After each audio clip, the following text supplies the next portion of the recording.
record here. After you've asked that question, just hold it. Just hold it. Just keep quiet. Let the client be the first one. And I want you to try this in your normal conversations.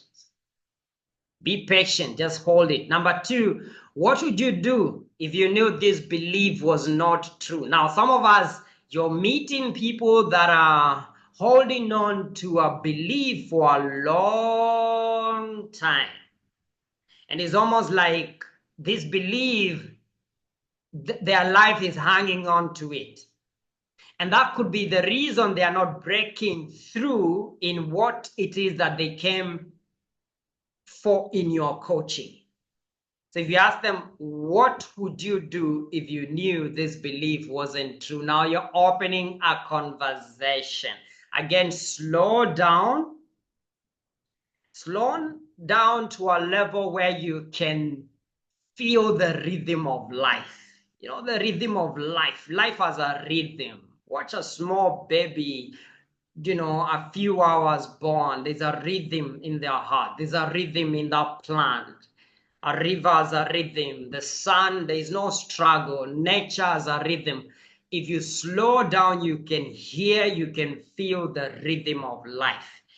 And that's where we are asked, that's the level we're asking these questions. So you're not just asking question and then next question. No.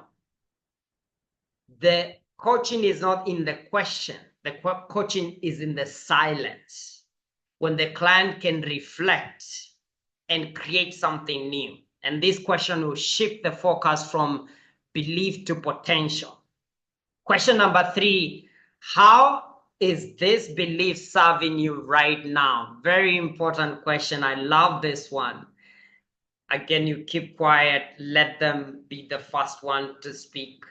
This one forces the client to confront their payoff, what they are getting from the belief. How is it serving you? What is it that is giving you? And it really brings a sense of awareness. Number 4, what's the cost of holding on to this belief? Again, here you're looking at the client needs to, the Bible says, count your cost.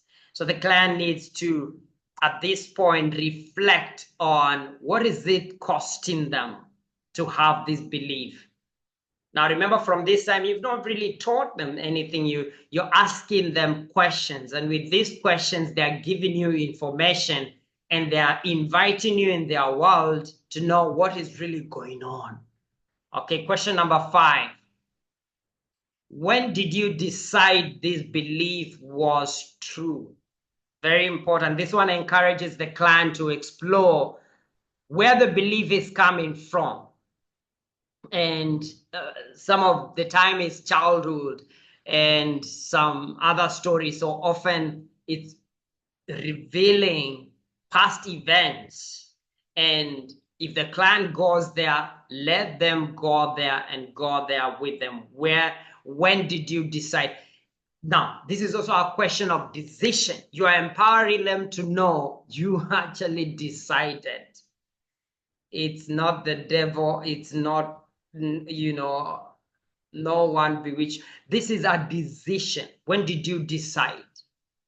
And so you are giving them the power, the awareness to know they made that decision themselves. What's the opposite of that belief? Okay, so this one, the possibility of now them seeing the opposite, the contradiction of their belief, so that now you can begin to invite a reframe, a new way of seeing things. What is the opposite?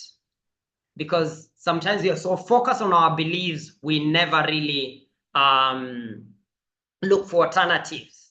Who would you be without this belief? Another, my favorite question. Who would you be? This one helps them imagine a new identity. If I did not believe this, and by the way, I want you to ask yourself these questions this week and share with your practice partner your own transformation as you reflect honestly on the answers. Who would I be without the belief that coaching is hard? Who would I be without the belief that I have to work so hard for me to break through? who would I be? Just imagine that. So you're sieving down those other stories that are keeping you down. What would be possible if you let go of this belief right now? Right now, what would be possible? Question number 9, how is this belief keeping you safe and comfortable? This one shows how even limiting beliefs create a sense of security and safety. Okay, the reason we have those perspective and beliefs is because it's there's a payoff. There's a way it's keeping us safe. So you want to understand how is keeping them comfortable and safe. Number 10, what would it take for you to completely let go of this belief? What would it take? What would it take for you to, what would it take for you to completely let go of the belief? And then you pause, and this leads the conversation towards action and solution. And I think we have 2 more. What are you avoiding by holding on to this belief? Okay, so sometimes they are holding on to a belief to protect themselves, yes, but what is it that they are avoiding? What are the reasons behind holding on to these beliefs? If you were to help someone else, now this question turns your client into a coach, and that's crucial. It shows that the coach trusts the client. You are empowering the client when you ask them a question like this one. If you are to help someone else overcome this belief, what would you tell them? So you're switching and letting the client in their mind's eye be a coach. Okay, so you have them step into a coaching role in your session. Second last, who told you this belief was true? Now, some of these beliefs are coming from our interaction with society, with people, with pastors, with teachers, with TV. Who told you this was true? Then again, remember the main thing here is silence. After you've asked a question, bite your tongue, focus on your breath, ground yourself, let the ball go to the client, let them score. Remember, they are the star in their movie. Don't star in anyone's movie. Let them star. Okay, so this one helps the client trace the belief source. Where is it coming from, by the way? And who told me this? What's their credibility? How credible are they for me to believe them? Some of people where we got our beliefs are people who actually hated us. And we are holding on to that belief. It's really interesting. When you can give the client the mirror and place it before them, and they can see themselves and see the stories they've built, the perspective they've built, then they can change. The last one is, what's the smallest action you could take today to challenge this belief? Now, this is like you're looking at the small steps, baby steps that they can take to really turn things around. And like I said in the guide, if the client is stuck, you can make suggestions. You can actually suggest. But then after they have taken time, for you to suggest the empowering solutions, you really must have created rapport with the client.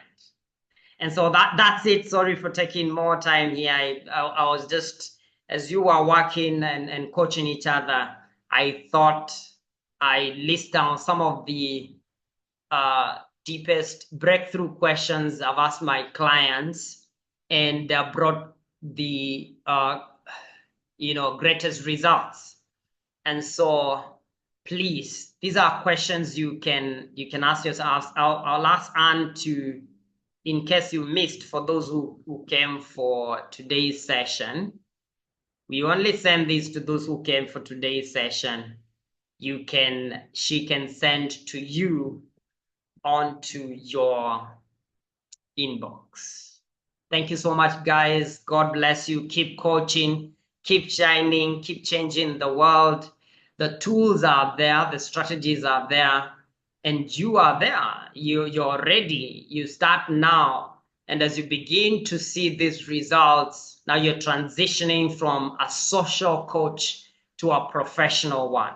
You can begin to invite people for sessions that are paid, even as you get the flow and the structure. Thank you so much. See you again on Monday. God bless. Asante sana. Bye-bye. Bye.